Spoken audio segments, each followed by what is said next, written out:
નમસ્કાર મિત્રો, સ્વાગત છે તમારું અમારી યુટ્યુબ ચેનલ ખેડૂત સરકારમાં। તો મિત્રો, આજના તાજા સમાચાર વિશે વાત કરવાની છે તે પહેલાં વિડીયોને એક લાઇક અને ચેનલને એક સબસ્ક્રાઈબ કરી લે। તો મિત્રો, આજના તાજા સમાચાર વિશે વાત કરીએ તો હવામાન વિભાગ રાહત આપતી આગાહી। હવામાન વિભાગ આગાહી અનુસાર વરસાદનું જોર ઘટશે। આજે ક્યારેક ભારે વરસાદની આગાહી નથી। આ ઉપરાંત કેટલાક જિલ્લાઓમાં વરસાદની આગાહી કરવામાં આવી છે। તેમજ આગામી 5 દિવસમાં રાજ્ય છૂટછવાયો વરસાદ પડી શકે છે। ઉલ્લેખતા છે, આ રાજ્યમાં સામાન્ય વરસાદ કરતાં 51% વધુ વરસાદ નોંધાયો છે।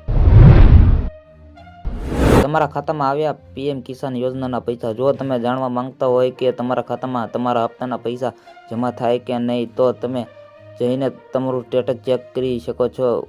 વેબસાઇટ પર ક્લિક કરી ટેબ ક્લિક કરીને તમે તમારો રજિસ્ટ્રેશન નંબર અને કપિયો કોડ દાખલ કરી માહિતી મેળવી શકો છો। ગુજરાતમાં પ્રથમ રબર બ્રિજ બનશે। અમદાવાદ લોકો માટે સારા સમાચાર છે। ગુજરાતમાં પ્રથમ રબર બ્રિજ બનાવવામાં આવશે। સાબરમતી પર 367 કરોડ ખર્ચ કરી એક કંપનીમાં બ્રિજ બનાવવામાં આવે છે। આ થવાથી ચાદર ખેંચાડીને એરપોર્ટની સીધી કનેક્ટિવિટી મળશે। આગામી 3 વર્ષ બ્રિજ બનવાની તૈયારી થઈ શકે છે। ગુજરાતનો સૌથી પહેલો એવો બ્રિજ બનશે જેમાં નીચે પાણીના તળિયા માટે રબર બ્રિજ બનાવવામાં આવે છે।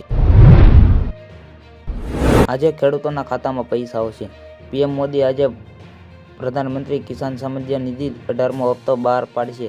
પીએમ લગભગ 9.4 કરોડ ખેડૂતોને લગભગ 20,000 કરોડ રૂપિયાનું ટ્રાન્સફર કરવામાં આવી રહ્યું છે। આ યોજના હેઠળ ખેડૂતોને વાર્ષિક 6,000 રૂપિયાની આર્થિક સહાય આપવામાં આવે છે। પ્રધાનમંત્રી કૃષિ ઇન્ફ્રાસ્ટ્રક્ચર કાર્ડ હેઠળ પૂર્ણ થવા 7,516 પ્રોજેક્ટ પર રાષ્ટ્રને સંપત્તિ કરશે।